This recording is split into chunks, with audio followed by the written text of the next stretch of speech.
ऐसी संस्था जिसकी भारत भर और भारत भर के अलावा यूएस, कनाडा, यूके, ऑस्ट्रेलिया आदि अनेक जगहों पर 400 के ऊपर सेंटर्स है और लगभग 40,000 युवाओं का एक विशाल ग्रुप जो संस्था में कार्यरत है। संघ सुरक्षा, शासन सेवा, साधर्मिक भक्ति, अनुकंपा, महात्माओं की भक्ति, उनकी समाधि आदि की चिंता, ऐसे कई कार्यों से ये ग्रुप जुड़ा हुआ है। इस ग्रुप का अनुभव मुझे खुद हुआ था जब हम कोरोना के समय साधर्मिक भक्ति के लिए निकले थे। इस ग्रुप ने हमें पूरा सर्वे दिया था छोटे छोटे गांवों में, गुजरात के छोटे छोटे गांवों में कितने साधर्मिक है, उनकी स्थिति क्या है, ऐसी सब जानकारी पूरी प्रॉपर सर्वे के साथ जानकारी ये ग्रुप रखती है। तो ऐसे कई कार्यों से जो यूनिक कार्य है, आउट ऑफ द बॉक्स कार्य है, ऐसे कई कार्यों से ये संस्था जुड़ी हुई है। ऐसी संस्था जो अलर्ट ग्रुप नाम से जानी जाती है। तो पलक भाई अलर्ट ग्रुप के एक मुख्य सदस्य है, उनके साथ हम अलर्ट ग्रुप के बारे में विशेष कुछ जाने। प्रणाम सुरेश भैया। प्रणाम पलक भाई। सबसे पहला प्रश्न, जैन अलर्ट ग्रुप की स्थापना किस तरह से हुई थी?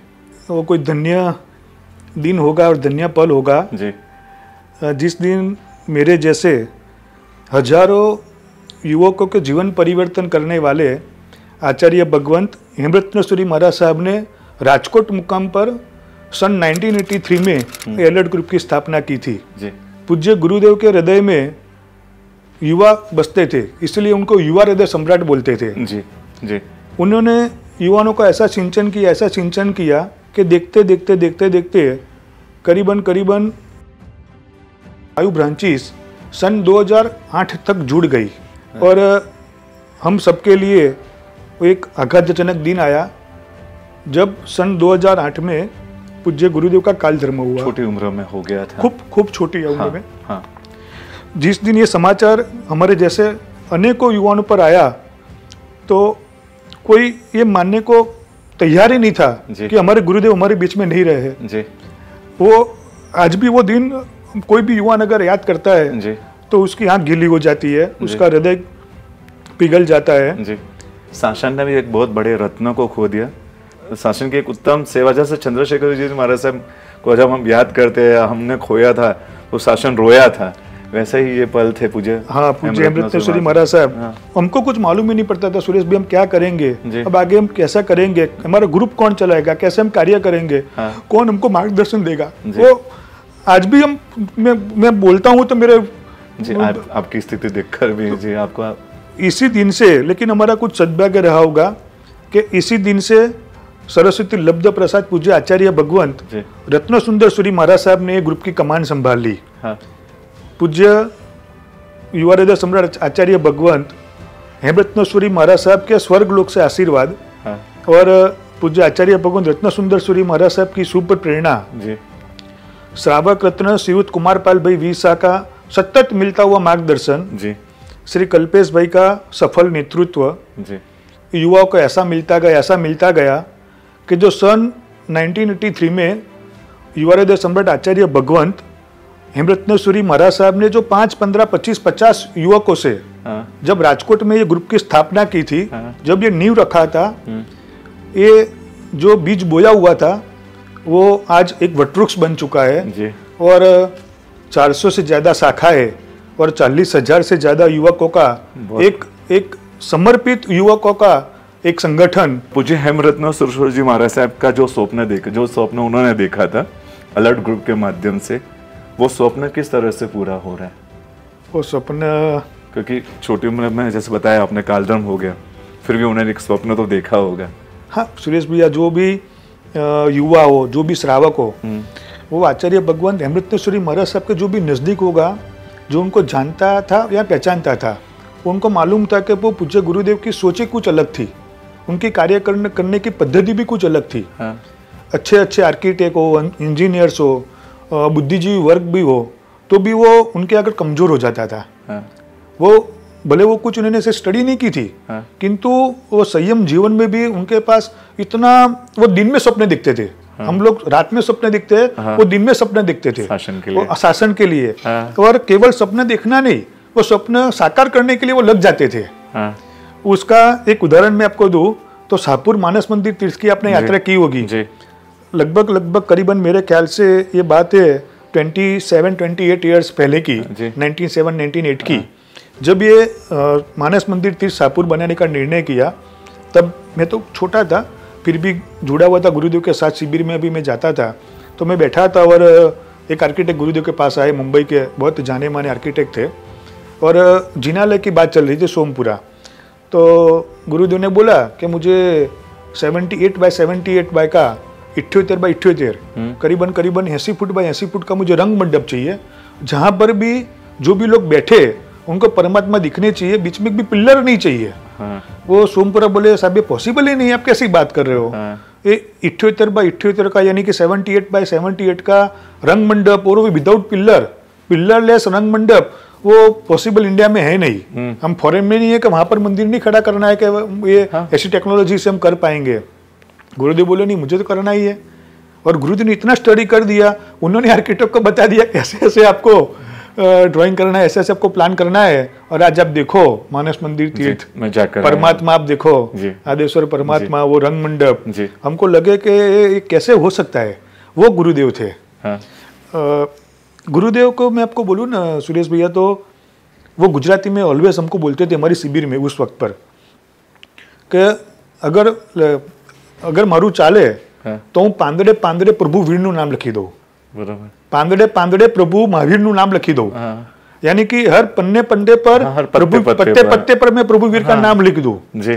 तो हमारी ऐसी कोई क्षमता नहीं है कि हम गुरुदेव का सपना वो हम कुछ सपना पूरा कर सके, लेकिन जो गुरुदेव ने सपना देखा था वो सपना साकार करने का जो मार्ग है, वो मार्ग पर हमने अभी कदम रखा है। जहाँ पर भी होगे वहां से आपको देख रहे होगे, और वो स्वप्न को उनकी नन्ही आंखों ने, उन्होंने जो स्वप्न देखे होंगे उनको आप बहुत अच्छे ढंग से पूरा कर रहे हो। अलर्ट ग्रुप के शासन, सुरक्षा और संघ सेवा के विशिष्ट कार्य आप बताइए। मैं पर्सनली ऐसा मानता हूँ कि एक तो गुरुदेव स्वर्गलोक से अभी भी इतना बरसते हैं कि जब यहाँ पर गुरुदेव विराजमान थे तभी भी गुरुदेव शांति से बैठते नहीं थे, तभी स्वर्गलोक में भी शांति से बैठते नहीं है, नहीं बैठेंगे। वही हमको सब ये बोल रहे हैं कि आपको ऐसा करना है, आपको वैसा करना है, आपको ये काम करना है, आपको वो काम करना है। हम तो निमित्त मात्र है। एक तीर्थ सुरक्षा का जो बहुत बड़ा कार्य, देव द्रव्य रक्षा का, यानी देव द्रव्य की सुरक्षा का जो कार्य पिछले करीबन 26 ईयर से जो अलर्ट ग्रुप कर रहा है, किस माध्यम से, तो शंखेश्वर तीर्थ, पालिताना तीर्थ, गिरनार तीर्थ, भोरणी, पानसर, कलोल, जीरावाला, पावापुरी, ऐसे अनेकों जिनालय का भंडार का गिनने का कार्य, काउंटिंग का कार्य। अच्छा। करीबन शंखेश्वर की सपोज मैं बात करूँ तो हर महीने 125 to 150 युवकों ये शंखेश्वर का भंडार गिनने का कार्य करते हैं। बहुत अच्छा। मेरे ख्याल से ये जो देव द्रव्य का सुरक्षा का जो कार्य है और वो जो सामूहिक पुण्य उपार्जन सब ग्रुप वाले को, युवाओं को मिलता है, वो मैं बहुत बड़ा कार्य मेरी ओर से समझ रहा हूँ। बहुत अच्छा। ऐसे ही हम एक बार अमृतसर गए थे, तो वहाँ पर गुरुद्वारा था, गोल्डन टेम्पल की बात कर रहा हूँ। तो लोग दर्शन करने आते थे, हम लोग तो दर्शन करके मंदिर से निकल जाते, लेकिन वो लोग जितनी देर दर्शन करते थे उसे कम से कम 10 गुना समय वो वहां बैठकर पूरा परिवार चिल्लर गिनते थे। बराबर है। तो ये दृश्य मैंने आप देखा हुआ, तब मैं कम से कम वहां 10-15 मिनट रुक गया कि वो ये समझते कि सिर्फ दर्शन यानी कि भक्ति करके निकलना नहीं होता है, साथ में वहां कुछ न कुछ सेवा देना। तो आपका कार्य भी उस सेवा को याद दिला रहा है कि ऐसे तीर्थों में जाकर आप जो काम करते हो भंडार गिनने का, बहुत अच्छा सुंदर कार्य है आपका ये। और इसी तरह से मैं अगर दूसरी 2-3 बात आपको करूँ तो ये शासन सुरक्षा, यानी कि आज अगर युवा हमारे पास अगर जुड़े रहेगा, अगर युवा बच जाएगा तो आगे 15, 20, 25 साल वही शासन को चलाने वाला है। भविष्य तो वही तो है। तो हमने एक during the Covid period Saraswati लब्ध प्रसाद आचार्य भगवंत रत्न सुंदर महाराज साहब की सुप्रेरणा से कार्य शुरू किया और एक हमने इनिशिएटिव शुरू किया अलर्ट दोस्त नाम की, अलर्ट दोस्त डेडिकेटेड ओवरसीज सपोर्ट टीम। हमारा जैन धर्म का कोई भी लड़का हो, चाहे वो श्वेतांबर हो, स्थानकवासी हो, तेरापंथी हो, दिगंबर हो, कोई भी तिथि में वो मानने वाला हो, कोई भी समुदाय का हो, अगर वो कोई भी लड़का स्टूडेंट वीज़ा पर अगर वो एब्रोड कंट्री में जाता है, कोई वर्क परमिट पर अगर एब्रोड कंट्री में जाता है, कोई H1 वीज़ा पर जाता है, तो उसका जाना तय है। वो हम उसको रोक नहीं सकते कि भाई आपको नहीं जाना है प्रदेश में, बराबर उसका जाना तो तय है। उसने ऐसा हो सकता है कि पूरी जिंदगी यहाँ पर उसने जैन धर्म का उसने फॉलो किया हो, जैन धर्म फॉलो किया हो, उसने कंदमूल का त्याग किया हो, लेकिन वहाँ पर उसको ऐसा कोई एटमॉस्फेयर ना मिल सके, वहाँ पर उसको गाइडेंस करने वाला अगर नहीं मिले तो हो सकता है कि वहाँ पर वो जैन धर्म से विमुख भी हो जाए। राइट। तो हमने एक यूनिवर्सिटी शुरू की अलर्ट दोस्त, और अलर्ट दोस्त के माध्यम से हमने करीबन मोर देन 70 ब्रांचेस हमने वहाँ पर ओपन किया है।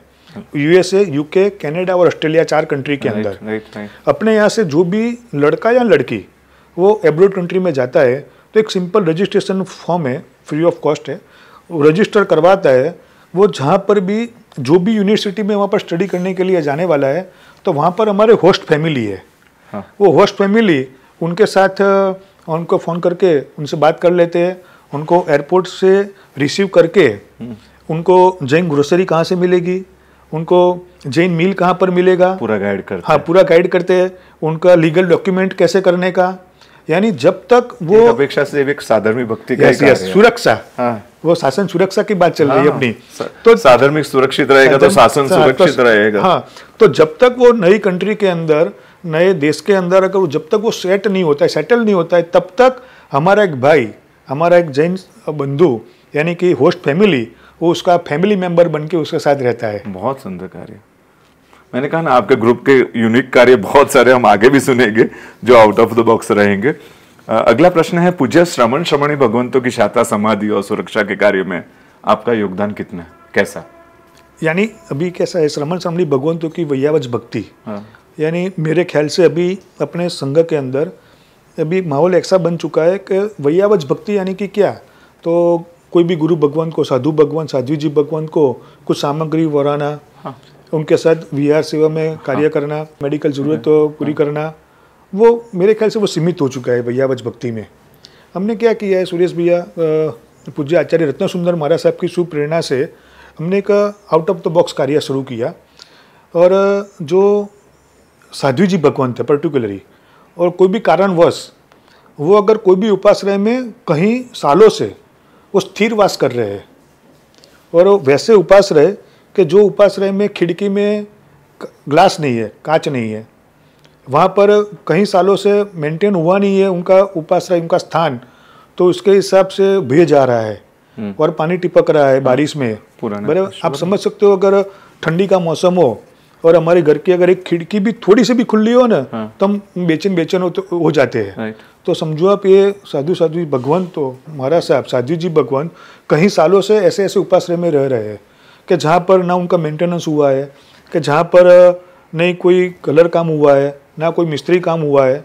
वैसे उपाश्रयों का हमने एक सर्वे शुरू किया, और केवल अहमदाबाद सिटी के अंदर हमने करीबन मोर देन 55 टोटली उपाश्रय का रिनोवेशन रिपेयरिंग करके वो संघ को या प्राइवेट उपाश्रय के ट्रस्टी को वो हम सुपुर्द करते हैं। बहुत अच्छा। जितने भी उपाश्रय हमने किए हैं, आज तक कोई भी उपाश्रय हमने तख्ती नहीं लगाई है कि किस महात्मा की प्रेरणा से कार्य हो रहा है, कौन सी संस्था ये कार्य कर रही है, अलर्ट ग्रुप पे कार्य कर रहा है, कोई जगह पर हमने तख्ती नहीं लगाई है। जबकि हमने हर उपाश्रय के ट्रस्टी को, चाहे वो प्राइवेट उपाश्रय हो, संघ का उपाश्रय हो, वहाँ के ट्रस्टी को हमने आभार पत्र लिख कर दिया है कि आपने हमको ये भक्ति का लाभ दिया। धन्यवाद जी। सुरेश भैया, मैंने बीच में आपका एक सोशल मीडिया पे आपका वीडियो मैंने देखा था जी। वो कुछ वीडियो में बात चल रही थी साधु भगवंतों की विहार की। हाँ। और आपने कुछ सुझाव दिया था कि विहार ऐसे होना चाहिए कि गांव में विहार होना चाहिए। हाँ। हाईवे पर विहार नहीं होना चाहिए, हाईवे टच जो विहार धाम हो रहे हैं। तो हमने लास्ट समर वेकेशन में अप्रैल महीने में हम लोगों ने एक प्रयास शुरू किया, और हमने जूनागढ़ को केंद्र में, गिरनार तीर्थ को हमने केंद्र में रखा। और गिरनार तीर्थ तक पहुंचने के लिए जितने भी विहार के रूट है, वैसे करीबन मोर देन 125 गांव में हम लोग गए कि जहां पर इस श्रमण श्रमणी भगवंतों का विहार होता है। और कोई बड़े सिटी उसमें अगर आता है तो वहां पर हम नहीं जाते थे, छोटे छोटे गांव में जाते थे। और वो गांव में जो भी फैमिलीज ये पूज्य गुरुदेव की साधु भगवंतों की जो सेवा करते थे विहार की, उनको गोचरी पानी का लाभ लेना हो, चाहे वो अजैन परिवार, इसमें मेजोरिटी अजैन परिवार है सुरेश भैया, मोर देन 60% अजैन परिवार है। हाँ, क्योंकि एक लोग है ना, कई बार ये प्रश्न आता है कि महात्मा विहार गांव में इसलिए नहीं करते कि वहाँ जैन परिवार नहीं जैन परिवार नहीं है। हाँ, लेकिन अजैन परिवार भी किस तरह की भक्ति करते हैं। मेरे पास तो पूरा रिकॉर्ड है जी, बराबर है। तो वो मोर देन 60% ऐसे परिवार है जो नॉन जैन है। हाँ। जो दरबार है, जो पटेल है। हाँ। बराबर, ऐसे ऐसे परिवार जो सौराष्ट्र में है। हाँ। और वो हमारे महाराज साहब का विहार संभालते हैं। हाँ। हमने क्या किया, वो गांव में गए। हाँ। वहां पर गांव में जाकर उनको पर्सनली मिले। हाँ। उनकी अनुमोदना की जी। और हमने एक छोटा सा प्रयास ऐसा किया कि हर महीने हमने 15,000 रुपये की राशि उनको हमने दिया। और वैसे मिला कि हर साल में करीबन 2 लाख रुपया हर एक परिवार को।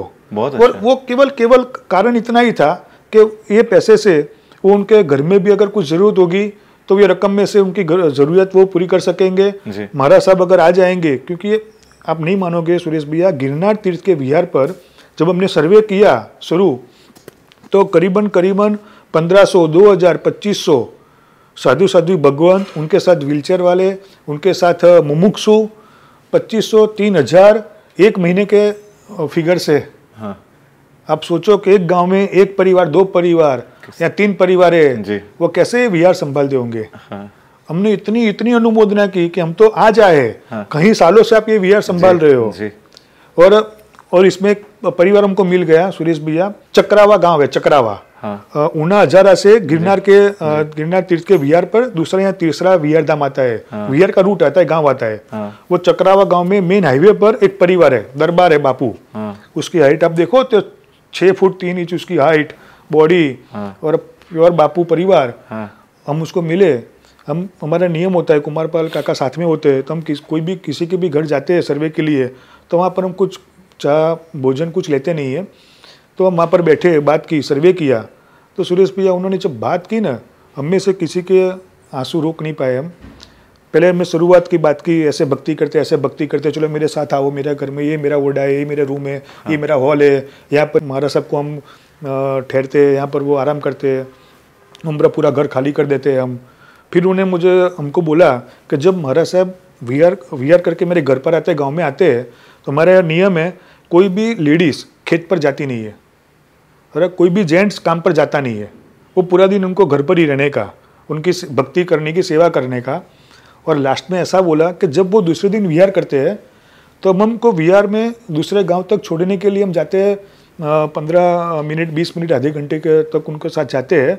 जब घर में वापस आते हैं तो हम घर में काजा नहीं निकालते हैं। बोले क्यों नहीं निकालते हो? हाँ। कि वो जो उनकी चरण की रज होती है, हाँ, रजकन, हाँ, वो कहाँ से हमको मिलेगी ऐसी पवित्र। हाँ। और उन्होंने बोला चलो मेरे साथ आओ। हाँ। और एक बहुत बड़ा पिटारा निकाला। हाँ। और उसमें से ऐसे संदूक वो निकाला। हाँ। और इसमें से ऐसी व्हाइट अलग पुटलियाँ थी। हाँ। जिसमें वो रजकन बात की रखी हुई थी। अच्छा, वो नॉन जैन परिवार, मतलब उसको वो नॉन जैन परिवार को संदूक में तो मतलब सोना रखा जाता है या गहने रखे जाते हैं, वो रजकन को, धूल को, महात्माओं की धूल को उन्होंने उस तरह रखा। मैं आपको गांव के नाम से बोल रहा हूँ। बात वो है सुरेश भैया कि ऐसे नॉन जैन परिवार को, उनको हमारे साधु भगवंतों पर कितनी श्रद्धा सद्भाव है, जो शायद वो मेरे और आप में भी अगर कम हो सकता है नहीं, इतनी सद्भावना उसको हमारे साधु भगवंतों पर है। और ऐसे परिवारों को हम संभाले या उनके एटलीस्ट उनको जाकर 2-4 अनुमोदना के शब्द भी उनकी ताकत बनेगी। और हमारे महात्माओं के आगे के भविष्य के विहार के लिए और व्यवस्था वो सुंदर ढंग से करेंगे। हाँ, सुंदर ढंग से वो कर खूब अनुमोदना। विशेष शासन प्रभावना और राष्ट्र सेवा के आपके कार्य के बारे में बताइए। जब तक मैं जानता हूँ हमारे यहाँ पर ऐसा ट्रेंड आ चुका है कि हमारा कोई भी अनुष्ठान हो, चाहे वो छोटा हो या बड़ा हो, तो अनुष्ठान तो करने का, बहुत बड़े पैमाने पर भी करने का, लेकिन वो पूरा अनुष्ठान को इवेंट कंपनी वाले को वैसे ही होता है, दे देने का, क्योंकि हमारे पास कार्यकर्ता नहीं है। हाँ। लेकिन आज मैं गर्व के साथ कह सकता हूँ सुरेश भैया, आचार्य भगवंत रत्न सुंदर सूरी महाराज साहब लिखित 400वीं किताब का विमोचन का प्रसंग था, स्पर्श महोत्सव। हाँ। जो हमने जीएमडीसी ग्राउंड में किया हुआ था। करीबन 12 दिन का ये महोत्सव था। हाँ। और 12 दिन के महोत्सव में करीबन 12 लाख लोग आए हुए थे। हाँ। हर रोज 1 लाख लोग आते थे। वहां पर अपने 2000 एलर्ट ग्रुप के युवा वहाँ पर कार्य कर रहे थे। और राष्ट्र सेवा का जो भी कार्य की बात चल रही है, तो सुरेश भी ऐसे तो बहुत सारे कार्य है। क्या होता है, जब भी कोई कुदरती आपत्ति आ जाती है, यानी जब भी कोई नेचुरल कैलेमिटी आ जाती है, तो चाहे वो कच्छ का भूकंप हो, सूरत का बाढ़ हो, मुंबई का बाढ़ हो, या लेटेस्ट अभी बनासकांठा में बाढ़ आया था, अभी पिछले साल जूनागढ़ में बाढ़ आया था। तो मैं आपको बताऊँ, करीबन ऐसा होता है जब कच्छ में भूकंप आया, दूसरे दिन कुमारपाल काका का फ़ोन आया कि हमको कच्छ जाना है सर्वे के लिए, और 6 महीने तक हमारे लड़के वहाँ पर ठहरे थे, कांस्टेंट 6 मंथ तक।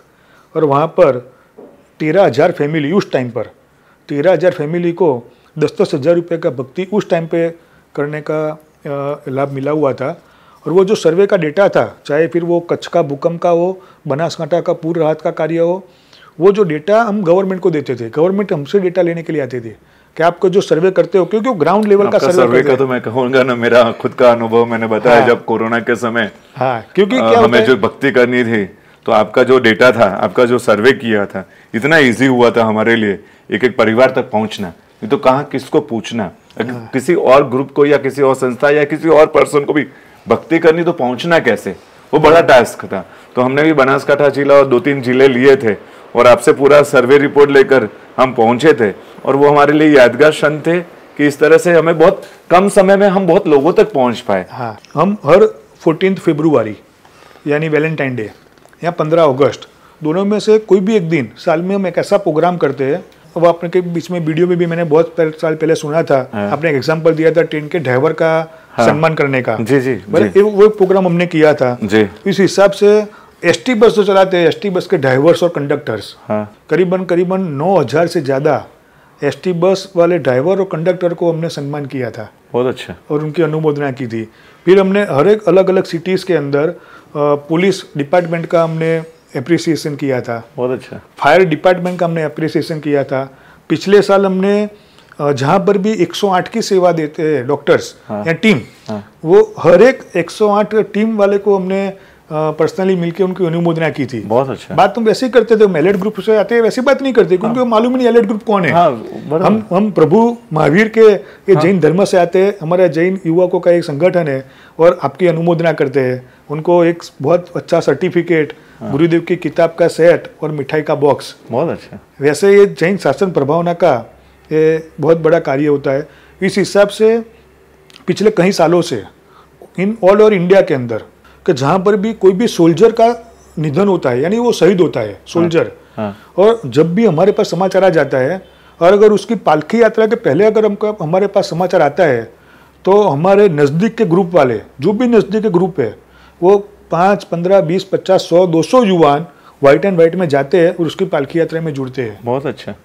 अगर हमको बाद में समाचार मिलते हैं, तो हम सब लोग इकट्ठा होके हम उनके घर पर जाते हैं, उनको एक श्रद्धांजलि पत्र देते हैं, और यथाशक्ति उनको कुछ अर्पण करते हैं, राशि बराबर, और उनको गुरुदेव का किताब का सेट पर जाकर हम बोलते हैं उनके परिवार वाले को कि आपके जो पुत्र शहीद हुआ है उसकी तो हम लॉस हम भरपाई नहीं कर सकेंगे, किंतु एलाइड ग्रुप आज से आपका परिवार है।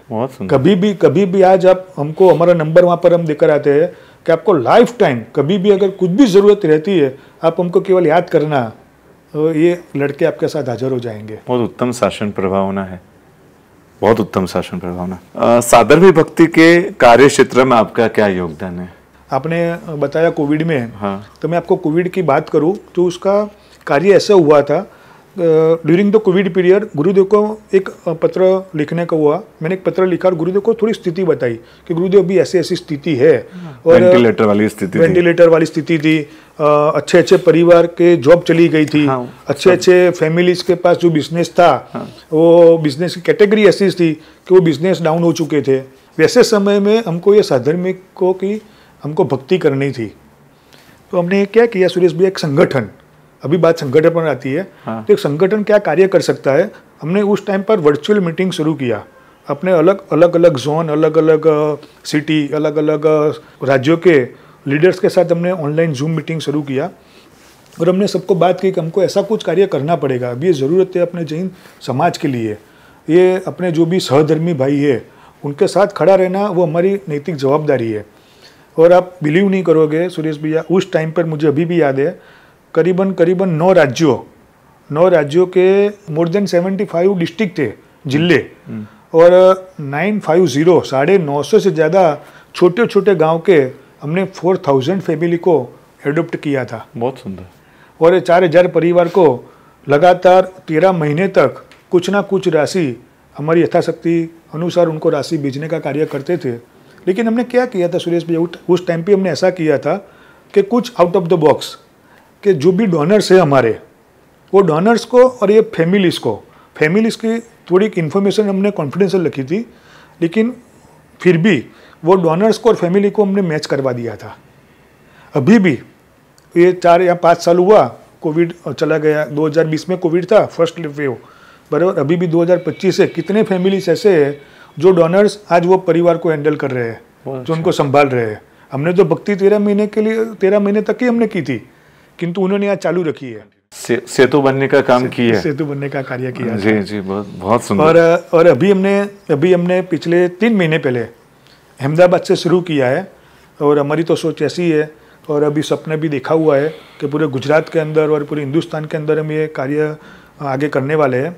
हमने क्या किया सुरेश भैया, कि जो अपने अहमदाबाद में राजनगर के अंदर जो भी ऐसे फैमिलीज है कि जो फैमिलीज़ में उनके लड़का या लड़की उनके साथ नहीं रहते हैं और उसकी उम्र है 65 अबव, वैसे जो भी दादा है या जो भी बा है, वैसे परिवार को हमने एक नाम दिया वडील वंदना। और वडील वंदना प्रोजेक्ट के तहत ऐसे परिवार को हमने सर्वे शुरू किया, और उनके जीवन के लास्ट ब्रीथ तक वो परिवार को हम कुछ ना कुछ उनको राशि भेजने का कार्य करेंगे।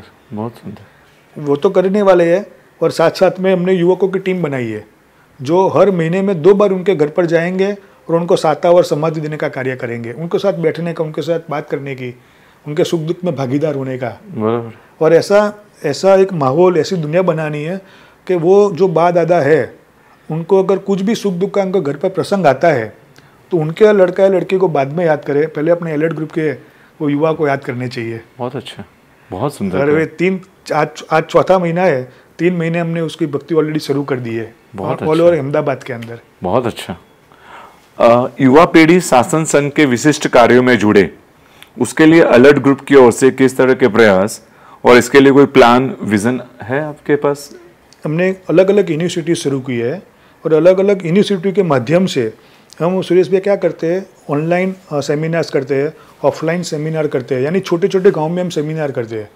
और वो 15 साल के ऊपर वाले जो भी युवान हैं उनको कैरियर गाइडलाइन, उनको जॉब प्लेसमेंट, उनका स्किल डेवलपमेंट, माइनॉरिटी बेनिफिट्स, उनको क्या मिलेगा, बराबर। अगर कोई बिजनेसमैन है तो उनको बिजनेस डेवलपमेंट, बिजनेस नेटवर्किंग, और इस हिसाब से अलग अलग सेमिनार के माध्यम से आज तक हमने 15,000 से ज़्यादा युवकों को हमने ये सेमिनार में हमने उनको गाइड किया है। बहुत अच्छा। और ऐसे 25 से ज़्यादा हमने सेमिनार किए हुए हैं अलग अलग छोटे छोटे शहर के अंदर, जहाँ पर 800, 1000, 1500, 2-2 हज़ार लड़की लोग आते हैं।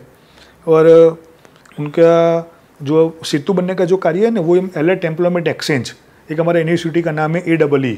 तो हम सेतु इस तरह से बनते हैं कि उनको जॉब की रिक्वायरमेंट है, और ऐसे बहुत सारी कॉरपोरेट कंपनी है जो हमारे साथ संपर्क में है, जो अपने जैन उनके ऑनर्स है, वहाँ पर उनको कुछ भी वैकेंसी ओपन होती है, वो हमको बोलते हैं कि हमारे यहाँ पर ऐसी ऐसी वैकेंसी ओपन है, हमारे पास ये ऐसे लड़कों का डेटा है, और वो डेटा हम उनको देते हैं। बहुत अच्छा। इस हिसाब से कई सारे नए युवाओं का जुड़ने का कार्य चल रहा है। बहुत सुंदर कार्य, बहुत सारे कार्य है, इतने सारे इनके कार्य है शासन के क्षेत्र में, राष्ट्र सेवा के क्षेत्र में बहुत सारे उत्तम कार्य ये ग्रुप कर रहा है। बस जहाँ पर भी आप 40,000 युवाओं का ये ग्रुप है, और मैंने तो इनके लिए एक स्वप्न देखा है 1.25 लाख युवाओं का ग्रुप किया। बस आप इसी तरह से शासन और संघ के सेवा के कार्यों में आप निरंतर प्रगति करो, यही परमात्मा से प्रार्थना। हेमरत्न सूरी माँ साहब को याद करते हुए ये पॉडकास्ट हम पूरा करेंगे, और वो जहाँ पर भी है आपको बहुत सुंदर आशीर्वाद आपकी सफलता के लिए देते रहे, इस ग्रुप के लिए ऐसे आशीर्वाद के साथ पूरे करें। खूब आनंद। प्रणाम।